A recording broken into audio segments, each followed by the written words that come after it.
Hello नमस्कार साथियों, मैं डॉक्टर सुमित कड़वा आपके सामने हाजिर हूँ आपके अपने 5 मिनट शो के इस एपिसोड नंबर 63 में। आज अपन देखने वाले हैं पाचन तंत्र से संबंधित महत्वपूर्ण बीमारियां। तो चलिए शुरू करते हैं।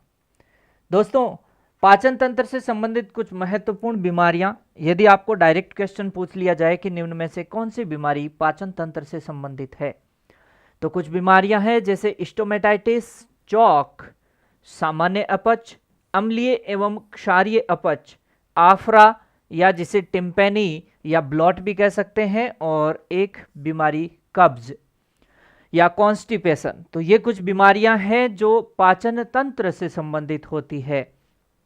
यहां मैं बहुत ही सिंपल तरीके से आपको ये बीमारियां बताना चाहता हूं।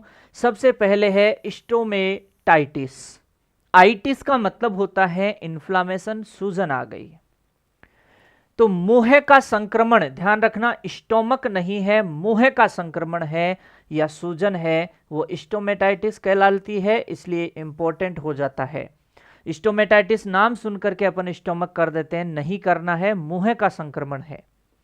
करना क्या है उपचार? 1% केमेनोफोर से घावों की सफाई कर दो लाल दवा से, और घावों पर 1 से 2% बोरोग्लिसरिन का लेप लगा दो। दूसरा रोग है चौक, ग्रशिका में रुकावट। ग्रशिका में रुकावट को क्या कहते हैं? चौक कहते हैं। इसका उपचार क्या है? यदि रुकावट पास में है तो माउथ गेग लगा करके रुकावट को हटा देंगे। यदि रुकावट दूर है तो एक उपकरण आता है प्रोबेंग, जिसको अंदर प्रवेश करा करके उसको रूमन में धकेल देंगे। जो भी रुकावट है उस रुकावट को कहां धकेल देंगे? रूमन में। तो यहां एक उपकरण काम में लिया जाता है जिसका नाम है प्रोबेंग। इसके साथ ही साथ मैं नेक्स्ट लास्ट में यहां बात करूंगा सिंपल इंडाइजेशन, सामान्य अपच, यानी भोजन का पाचन नहीं हो पाता है। भोजन का पाचन नहीं होने के कई कारण हो सकते हैं। आपने भोजन में अचानक बदलाव किया है, ज्यादा मात्रा में भोजन खिलाया है, या अत्यधिक ठंडा या गर्म भोजन खिलाया है। उपचार में बायोबूस्ट पाउडर और हिमालय बत्तीसा दे सकते हैं, जो कि इस अपच या इंडाइजेशन को ठीक करता है।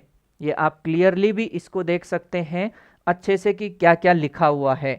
अगला जो स्लाइड है उसमें देखेंगे रुमंथी जानवरों में अम्लीय और क्षारीय अपच के बारे में। तो दोस्तों, आप सबसे पहले यहां से देखेंगे कि जो अम्लीय अपच है उसमें जानवर को ज्यादा मात्रा में कार्बोहाइड्रेट युक्त भोजन खिला दिया जाए, जैसे कि अनाज है, जैसे कि आटा, दलिया, फल, सब्जियां, शीरा यानी मोलासेज जो कि गन्ने का बाई प्रोडक्ट्स कह सकते हैं। रूमन में किण्वन से वीएफए वाष्पशील वसीय अम्ल ज्यादा मात्रा में बनेंगे इससे, और ये अम्ल ज्यादा बनेंगे तो रूमन की पीएच है वो 5 से कम हो जाएगी। तो यहां आपको क्या करना है? पीएच को बढ़ाना है। तो NaHCO3 सोडियम बाइकार्बोनेट खाने का सोडा जो है वो 100 ग्राम ओरली देना चाहिए। दूसरी बात करते हैं क्षारीय अपच की। तो इसमें यदि प्रोटीन ज्यादा खिला दी, जैसे कि दालें हैं, खल है, या प्लेसेंटा खा गई, या यूरिया है, रिजगा है, बरसीम है, तो आपको पता है प्रोटीन टूटेगी अमीनो अम्लों में, तो रूमन में अमोनिया की मात्रा बढ़ जाएगी, जिससे रूमन की पीएच जो है 7.5 से ज्यादा हो जाएगी। ध्यान रखना, रूमन की नॉर्मल जो पीएच होती है 6.5 से 6.8 होती है नॉर्मल रूमिनल पीएच। तो यहां पीएच को कम करने के लिए आप सिरका 10 ml पर केजी बॉडी वेट पिला सकते हैं। इसका आप बहुत अच्छे से देख सकते हैं। देखिए, बहुत प्यारी स्लाइड आपको यहां पर दिखाई दे जाएगी। तो सिरका जो है, यहां से सिकंजी जो है वो भी पिलाई जा सकती है, और कुल मिलाकर के पीएच को यहां से मेंटेन किया जाता है। फिर आगे बात करते हैं दोस्तों, यदि आप पशु परिचर की तैयारी कर रहे हैं और आपको अंतिम समय में एमसीक्यू के लिए एक शानदार बुक चाहिए, तो देखो भूगोल के एमसीक्यू यहां दे रखे हैं, हिस्ट्री के कुछ इंपॉर्टेंट एमसीक्यू है, कला संस्कृति के कुछ इंपॉर्टेंट एमसीक्यू है, करंट अफेयर्स के कुछ इंपॉर्टेंट एमसीक्यू है, और गणित के कुछ इंपॉर्टेंट एमसीक्यू इसमें मिलेंगे।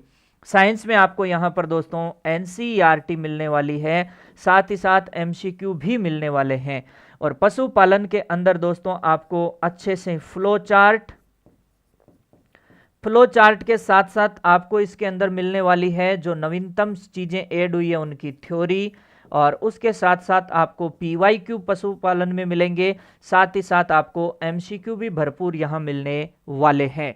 तो इस तरीके से दोस्तों आप अपनी तैयारी को अंतिम रूप में जो अच्छे से धार देने का काम है इस पुस्तक के द्वारा कर सकते हैं। मिलते हैं दोस्तों अगले वीडियो में, तब तक के लिए जय हिंद, जय भारत।